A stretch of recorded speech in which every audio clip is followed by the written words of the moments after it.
Terkait dengan mahasiswa sosiologi itu sendiri, bagaimana perannya di masyarakat?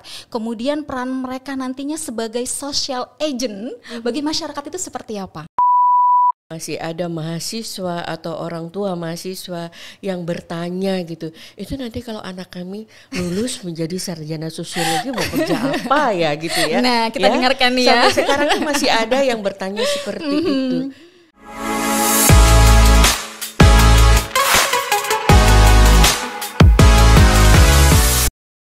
Assalamualaikum warahmatullahi wabarakatuh. Halo para sivitas akademika Universitas Bangka Belitung. UBB Bekisah kali ini bertajuk Bincang Prodi di Universitas Bangka Belitung. Hari ini saya tidak sendiri, saya didampingi oleh narasumber yang luar biasa. Beliau adalah Dekan Fakultas Ilmu Sosial dan Ilmu Politik Universitas Bangka Belitung. Selamat datang Ibu Dr. Ayumi Sulaiman MA. Terima kasih. Selamat pagi Mbak Aisyah ya, yang charming. Terima kasih Ibu. Yang ceria gitu ya.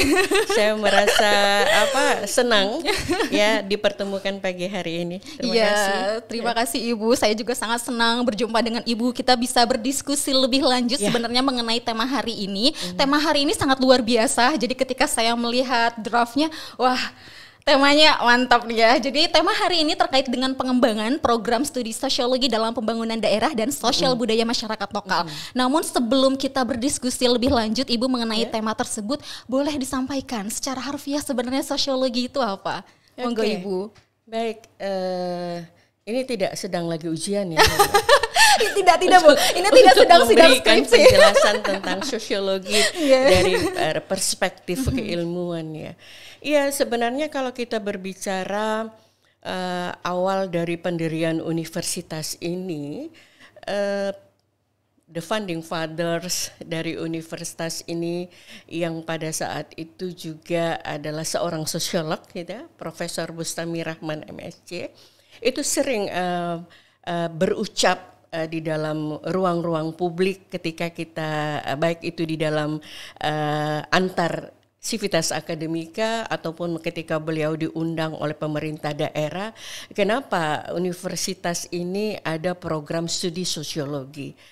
Beliau melihat bahwa di awal pendirian negara ini kita lebih berfokus kepada bagaimana mendirikan atau bagaimana membangun yang bersifat fisik.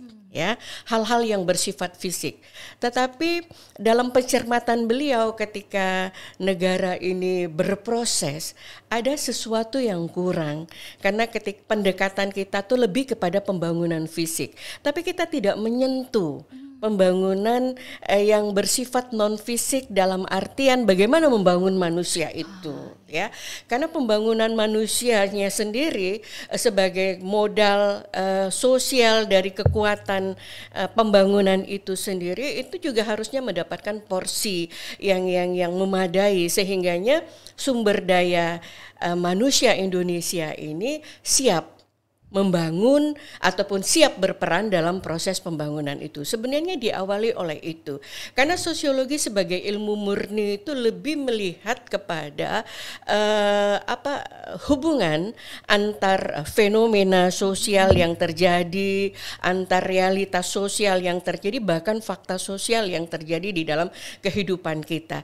Jadi hubungan-hubungan terkait dengan berbagai macam unsur, tertarik berbagai macam lembaga-lembaga sosial ataupun hubungan-hubungan sosial itu menjadi sesuatu yang penting untuk kita menunjukkan ataupun untuk kita mengambil bagian dari proses pembangunan itu. Jadi sebagai pure science, mestinya sosiologi itu memberikan kontribusi untuk memiliki pandangan, gagasan gitu kan, atau pemikiran terkait proses pembangunan itu sesuai ataupun menggunakan pendekatan-pendekatan yang tepat. Karena berbicara masyarakat, sosiologi sebagai ilmu yang mempelajari masyarakat atau bahkan ilmu mempelajari tentang teman ya. Teman itu ragam. Masyarakat itu beragam. Artinya keragaman itu menunjukkan ada berbagai macam perbedaan unsur-unsur sosial ataupun unsur-unsur budaya yang mestinya menjadi perhatian kita ketika kita melakukan atau kita membuat sebuah pendekatan pembangunan. Seperti itu lebih dan kurangnya Mbak Aisyah ya. Soalnya kalau seandainya kita membahasnya lebih rigid tentunya akan lebih panjang ya. Iya, gitu. Betul, menarik sekali ya Bu. Berarti tidak hanya pembangunan secara fisik juga yang kita butuhkan, namun juga pembangunan dari sumber daya manusia itu sendiri, begitu ya kurang lebih Bu. Nah, ini untuk adik-adik calon mahasiswa yang tertarik dengan jurusan sosiologi misalnya, seberapa penting sih kita harus mempelajari sosiologi itu sendiri, Bu Aimi? Iya, berbicara penting atau tidak penting itu sebenarnya itu tergantung dari awalnya menurut saya ya. Itu adalah peminatan ya.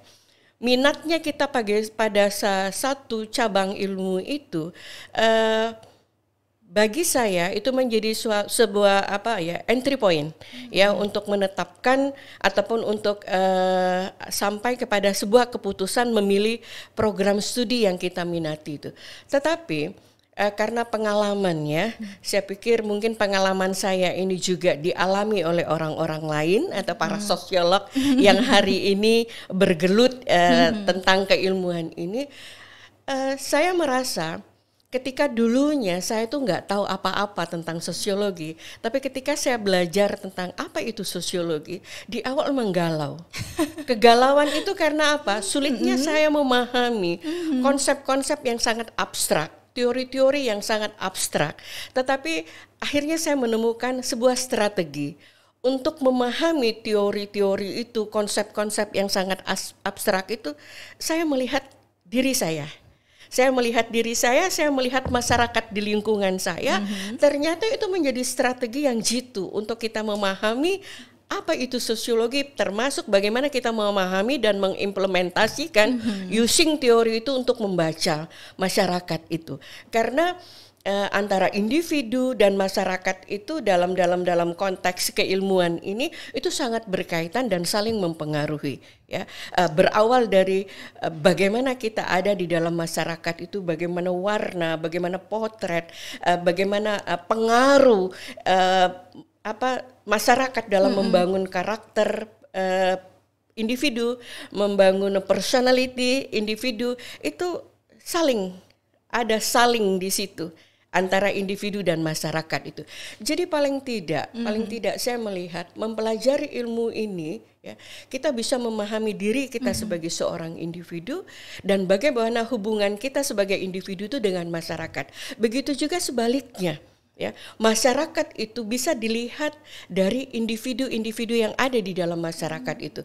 Makanya ada teori looking glass half. Jadi masyarakat itu bisa menjadi sebuah cermin besar untuk seorang individu, dan bagaimana masyarakat itu kita membaca masyarakat itu bisa terlihat dari manusia-manusia atau individu-individu yang ada di dalam masyarakat itu. Itu yang bagi saya menarik, sehingganya sampai hari ini saya mengatakan bahwa mempelajari masyarakat, apalagi dengan dinamika perubahan yang begitu banyak, yang begitu besar hari ini, masif gitu kan ya, bahkan kita melihat sporadis juga ya, itu menjadi penting. Ilmu ini menjadi penting untuk membaca itu, untuk membaca masyarakat dan kondisi perubahan masyarakat hari ini. Oke, Ibu Aimi, saya makin tertarik ya, saya makin tertarik sekali, dan ini mungkin pertanyaan itu berangkat dari apa yang Bu Aimi sampaikan. Jadi dari strategi itu saya melihat kita harus mengimplementasikannya langsung terjun ke masyarakat, begitu ya Bu ya. Nah, ini pertanyaan yang cukup menggelitik, saya tidak tahu apakah ini ini sebagai seorang awam saja ya Bu ya, begitu. Nah, bagaimana dengan saya mengenal ada istilah extrovert dan introvert begitu ya. Setiap individu, saya tidak tahu ini dari segi psikologi atau bukan, hanya sering membaca saja ya dari internet begitu. Kalau misalnya ada mahasiswa yang merasa dirinya itu introvert gitu ya. tidak terlalu apa ya bahasanya senang mungkin terjun ke dunia masyarakat. Nah, bagaimana cara untuk menangani hal tersebut? Sedangkan misalnya yang bersangkutan atau mahasiswa tersebut pengen mempelajari sosiologi, ingin mempelajari fenomena masyarakat, fenomena sosial di masyarakat, namun ada hal aduhnya itu sebenarnya lebih ke mungkin orang mengenalnya saya tuh terlalu introvert begitu. Nah, itu bagaimana Bu Aimi? Individu itu unik, ya. Keunikannya itu diperlihatkan ataupun ditandai dengan adanya beragam karakter, ya, yang ada pada diri seorang manusia, gitu kan. Tetapi menurut hemat saya, karakter itu bukan given, ya. Kepribadian juga bukan given, tapi dia terbentuk. Mulai dari masa kanak-kanaknya, ya, bahkan mungkin mulai dari preparatory state ketika anak itu ada di dalam kandungan ibunya karena kebiasaan ibu apapun atau mungkin karakter ibu itu atau orang tuanya mungkin itu akan memberikan pengaruh kepada proses perkembangan seorang individu itu. Jadi karena saya katakan bahwa personality, karakter itu bukan sesuatu yang diberikan oleh Tuhan kepada setiap umat yang dilahirkan di muka bumi ini. Jadi artinya itu bisa mengalami perubahan, ya.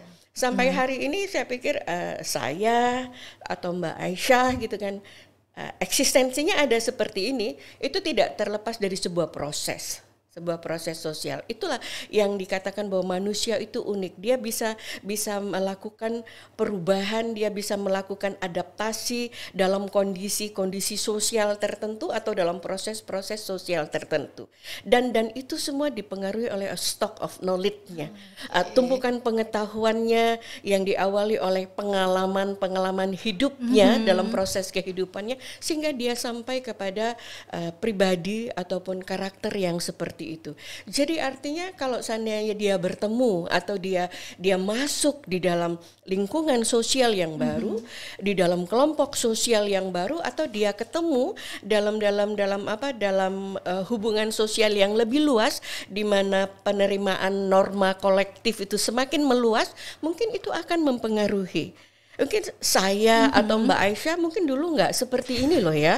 Mungkin kita tidak berani berbicara di ruang publik, menyampaikan pikiran-pikiran kita. Tapi ketika kita bertemu dengan makin banyak orang, bertemu dengan dunia sosial yang berbeda, itu tuh akan memberikan pengaruh kepada seseorang untuk mengubah dirinya. Jadi makanya perubahan individu itu orang mengatakan atau teori mengatakan ada faktor internal dan ada faktor eksternal. Jadi artinya faktor-faktor ini akan memberikan pengaruh yang signifikan bagi perubahan karakter-karakter seperti itu. Ada orang yang introvert, ada orang yang ekstrovert. Tapi kalau seandainya sepanjang seseorang itu diberikan kesempatan, keleluasaan tanpa ada mungkin judge negatif terhadap kediriannya gitu kan, itu orang akan berkembang.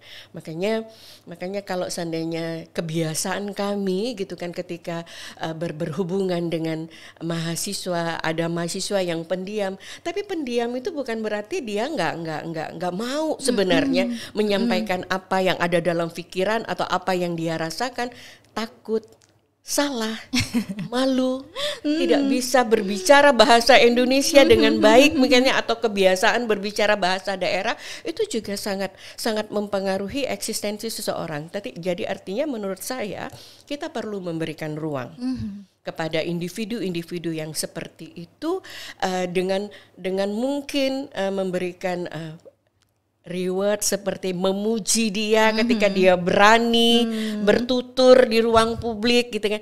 Itu sangat positif menurut saya untuk menjawab persoalan-persoalan yang dihadapi mahasiswa. Karena memang benar Mbak Aisyah, mahasiswa kita di Bangka Belitung ini sering sekali mengakui sebenarnya kami mau bertanya, sebenarnya kami mau ngomong tapi kami takut salah gitu. Saya pikir semua kita pernah mengalami hal tersebut. Tetapi ketika ada ruang yang kita berikan, ada penghargaan sosial yang kita berikan, itu akan membantu seseorang untuk mengubah dirinya. Nah itu ya adik-adik calon mahasiswa yang tertarik masuk di jurusan sosiologi walaupun dirinya merasa saya introvert Bu, jangan khawatir begitu ya Bu Aimi ya. Oh mohon izin Bu Aimi untuk mic-nya mungkin agak dimajukan sedikit biar suaranya terdengar dengan jelas ya. Oke, sudah terdengar ya. Oke, baik. Kita lanjutkan Bu Aimi. Ini terkait dengan Kepulauan Bangka Belitung ya, yang kaya sekali akan budaya lokalnya. Nah, apakah menurut kacamata sosiologi fenomena tersebut dapat menimbulkan pengkotak-kotakan dalam masyarakat? Bagaimana Bu Aimi? Ya, karena saya dilahirkan di Bangka, besar di Bangka, setengah usia saya berada di luar Bangka gitu kan. Jadi artinya pengalaman-pengalaman sosial terkait dengan hubungan-hubungan sosial yang kita bangun sangat beragam itu menjadi pengalaman bagi hidup saya. Saya melihat sebenarnya kalau berbicara konteks masyarakat Bangka Belitung ya, kemungkinan untuk terjadinya pengkotak-kotakan itu sebenarnya tidak ya. Karena apa? Dari dulu sepanjang pengetahuan saya atau berdasarkan pengalaman saya, kehidupan sosial di Bangka Belitung dengan multi etnis ini, tetapi kita kerucutkan menjadi dua kelompok etnis, Melayu dan Tionghoa atau Melayu dan Cina Bangka. Kalau kita berbicara Melayu, itu kan bukan hanya kita berbicara orang Bangka ansih, ya, tapi kita juga berbicara orang-orang yang berdasarkan bukan berasal dari etnis yang lain, entah itu Jawa, entah itu Bugis, entah itu Butun atau Sunda mungkin ya, atau ya Madura bahkan ya, dan yang lain-lain. Tapi sepanjang dia sudah menetap lama di Bangka Belitung dan beragama Islam, terus menggunakan bahasa Bangka, itu kita sebut dengan Melayu. Ya, tapi sekarang agama juga tidak menjadi satu-satunya ukuran, karena kita melihat juga orang Melayu itu ada yang beragama lain dari Islam, dan satu lagi kelompok masyarakat keturunan Tionghoa ya.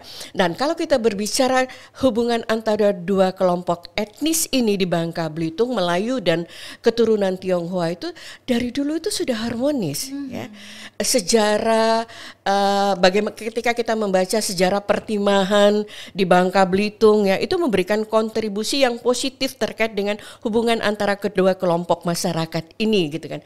Dan dan itu makanya saya katakan bahwa kalau kita berbicara perbedaan secara etnisitas ya, ini bukan menjadi sebuah ancaman untuk Bangka Belitung.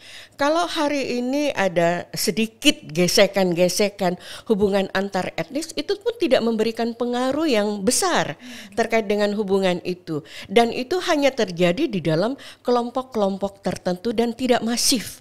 Dan tidak juga menjadi sebuah gerakan atau menjadi sebuah aksi terkait dengan adanya kontra hubungan antara kedua kelompok etnis ini. Dan saya sebagai orang Bangka dibesarkan dan mungkin nanti juga akan meninggalkan dunia ini di Bangka gitu ya, melihat sampai hari ini hubungan itu masih harmonis. Nah, sebagai contoh aja gitu kan, seperti hari ini ya, atau ini bertanggal 3 Februari 1 Februari kemarin Imlek ya. Betul. Ini masih dalam suasana Imlek. Betul. Masih dalam suasana Kongen. Kita melihat kok ada saling kunjung. Ada saling kunjung antara orang Melayu datang ke masyarakat Cina yang lagi Imlek gitu kan. Nanti masyarakat Cinanya ketika yang Islam lagi Idul Fitri juga mereka akan saling gitu kan. Jadi saya melihat ini sebuah modal sosial bagi pembangunan di Bangka Belitung. Artinya konflik antar etnis itu bisa kita jaga sepanjang masyarakat dari dua kelompok etnis ini hidup berdampingan secara harmonis. Jadi perbedaan-perbedaan sosial itu bukan menjadi sebuah unsur ancaman hubungan sosial antar etnis di Bangka Belitung. Termasuk juga misalnya ada etnis pendatang yang sekarang belakangan datang ke Bangka Belitung untuk berbagai macam alasan, apakah itu mencari pekerjaan atau bekerja di Bangka Belitung. Saya juga tidak melihat adanya potensi negatif terkait hubungan sosial itu, karena sekali lagi sebagai orang Bangka itu sangat terbuka. Sangat terbuka dengan para pendatang. Tetapi memang ada norma-norma sosial atau nilai-nilai sosial yang harus kita jadikan sebagai sebuah cara kita untuk beradaptasi dengan masyarakat. Oke, betul sekali Bu Aimi. Saya benar-benar sepakat ya. Dan memang lingkungan sekitar itu beragam. Ya cukup menurut saya cukup terkejut di awal datang gitu ya dengan segala heterogenitasnya yang ada di Bangka ini, namun harmonisasinya luar biasa begitu. Jadi tetangga saya itu beragam sekali. Jadi memang dari Cina Bangkanya ada, Melayunya ada, dan itu luar biasa. Jadi ketika Imlek seperti ini, kompleks saya ramai, ada kunjungan beberapa ke tetangga yang memang saling berkunjung untuk merayakan Tahun Baru Imlek seperti itu, dan keharmonisasian itu luar biasa di sini. Saya merasakan itu sekali Bu Aimi. Memang luar biasa ya Bangka ini. Oke, selanjutnya Bu Aimi terkait dengan masyarakat mahasiswa. Terkait dengan mahasiswa sosiologi itu sendiri, bagaimana perannya di masyarakat? Kemudian peran mereka nantinya sebagai social agent bagi masyarakat itu seperti apa? Iya, itu makanya menjadi sebuah jawaban juga ketika sampai hari ini masih ada mahasiswa atau orang tua mahasiswa yang bertanya gitu, itu nanti kalau anak kami lulus menjadi sarjana sosiologi mau kerja apa ya gitu ya. Nah, kita dengarkan nih ya. Sampai sekarang masih ada yang bertanya seperti itu. Dalam pandangan saya, mungkin bukan hanya sosiologi ya, barangkali juga ilmu yang lainnya atau program studi yang lainnya.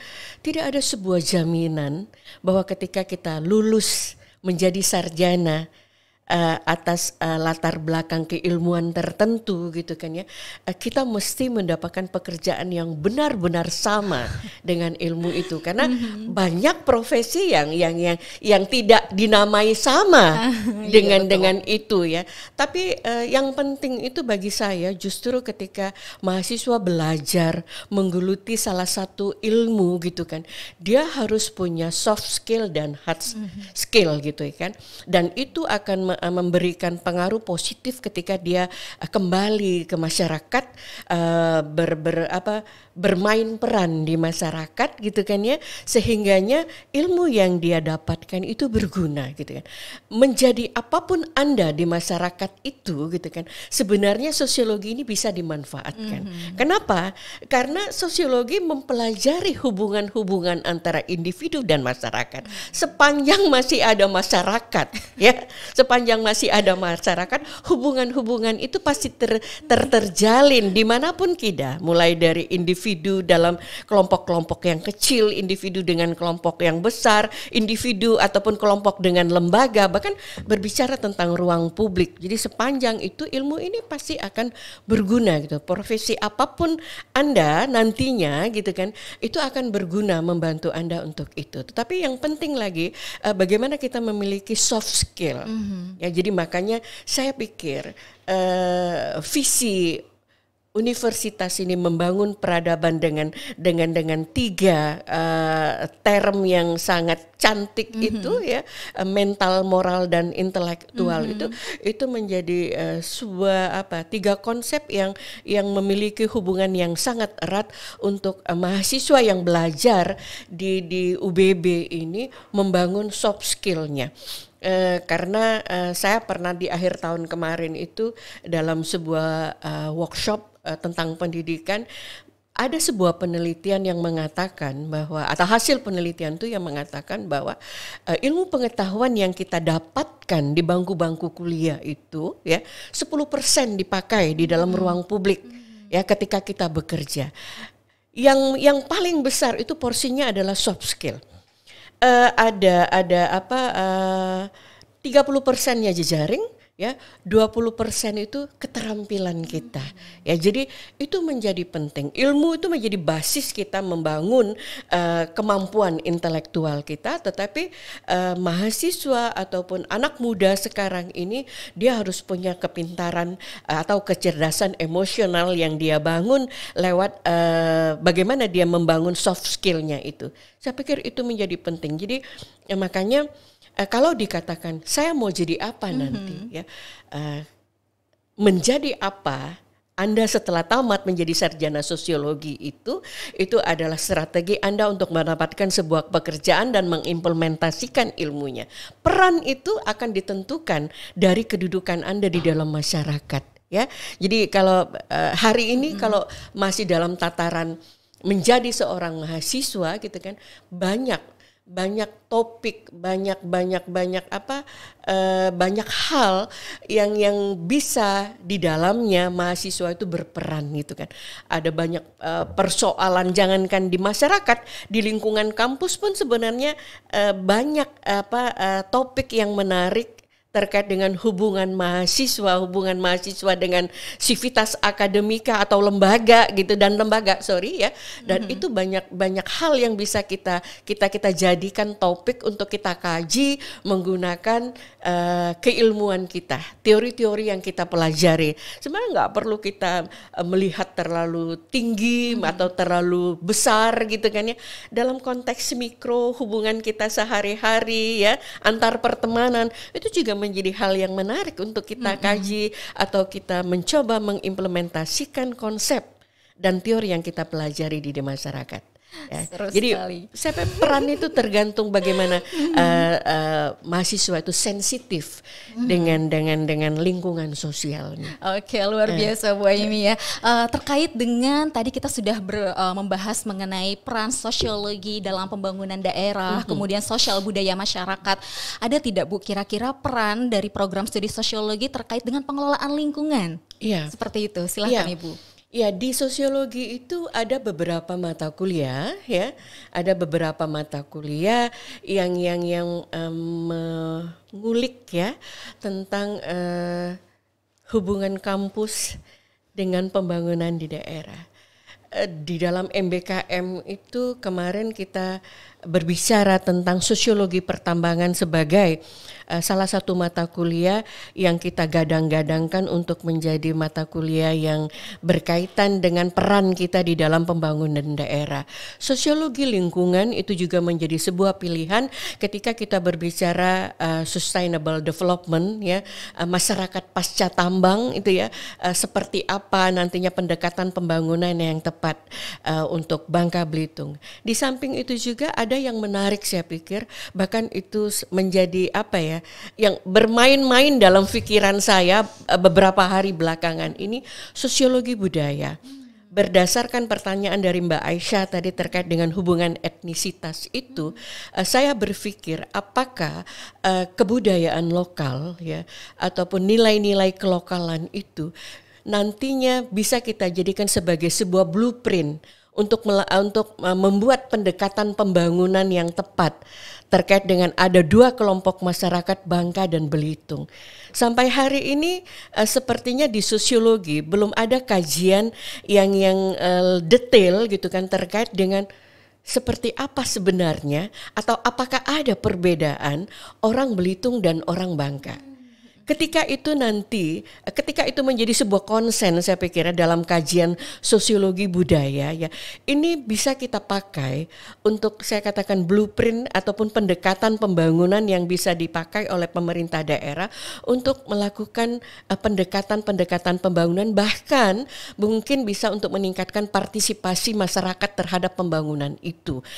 Dan inilah yang menjadi salah satu selain sosiologi lingkungan, sosiologi pertambangan gitu kan, dan ada banyak mata kuliah pilihan yang terkait dengan kondisi lokal ya, yang kami gagas sekarang ini di jurusan sosiologi, tapi saya menyebut 3 itu ya menjadi menjadi pemikiran saya. Jujur saya katakan menjadi pemikiran saya.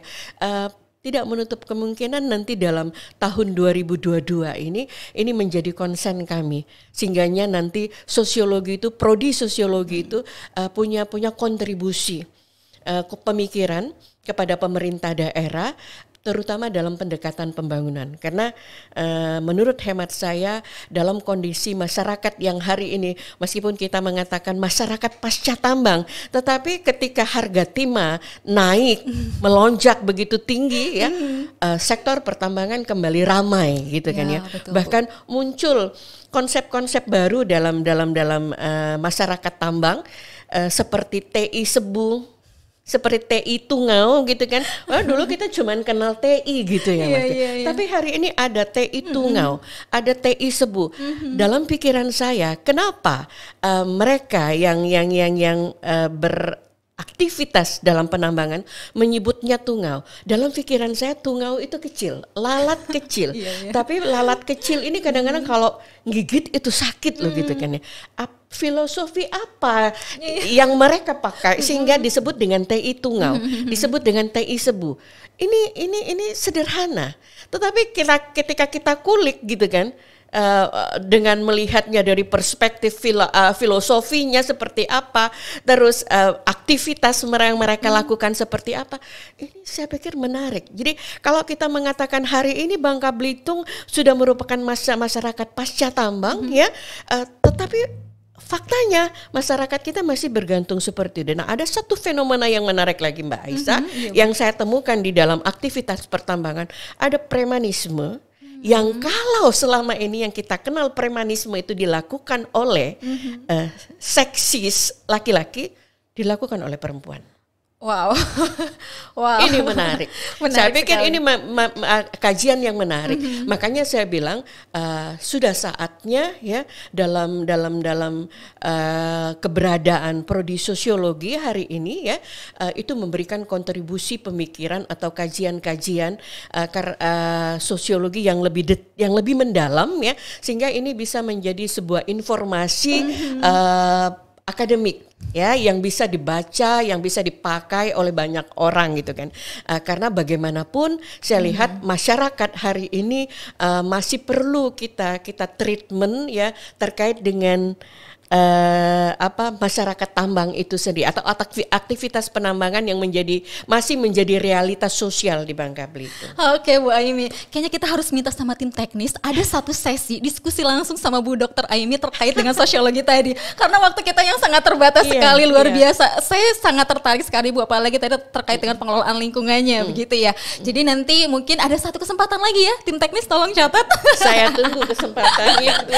Oke, Bu Aimi, terakhir closing statement untuk adik-adik calon mahasiswa kita jika tertarik jurusan untuk kuliah di jurusan sosiologi itu, monggo Bu. Menarik baik. Seperti apa? Kepada adik-adik siswa SMA yang hari ini duduk di kelas 12 ya, kelas 12, kami membuka pintu Fakultas FISIP, Fakultas Ilmu Sosial dan Ilmu Politik, yang hari ini ada 3 jurusan, ya 3 prodi, sosiologi, terus ilmu politik dan sasing, sastra Inggris gitu kan. Kami membuka pintu kami lebar-lebar untuk didatangi dan jadilah mahasiswa di program studi sosiologi, agar nanti kita bisa berkolaborasi, berbicara tentang Bangka Belitung, membahas tentang banyak masalah yang ada di Bangka Belitung, dan yang terpenting bagaimana kita membangun eksistensi kedirian kita menjadi orang yang memiliki kompetensi keilmuan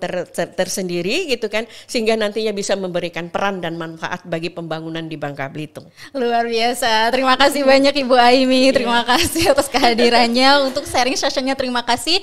Demikian sharing session kita pada hari ini, sampai ketemu di kesempatan berikutnya. Saya Aisyah, mohon undur diri. Wassalamualaikum warahmatullahi wabarakatuh. Waalaikumsalam warahmatullahi wabarakatuh.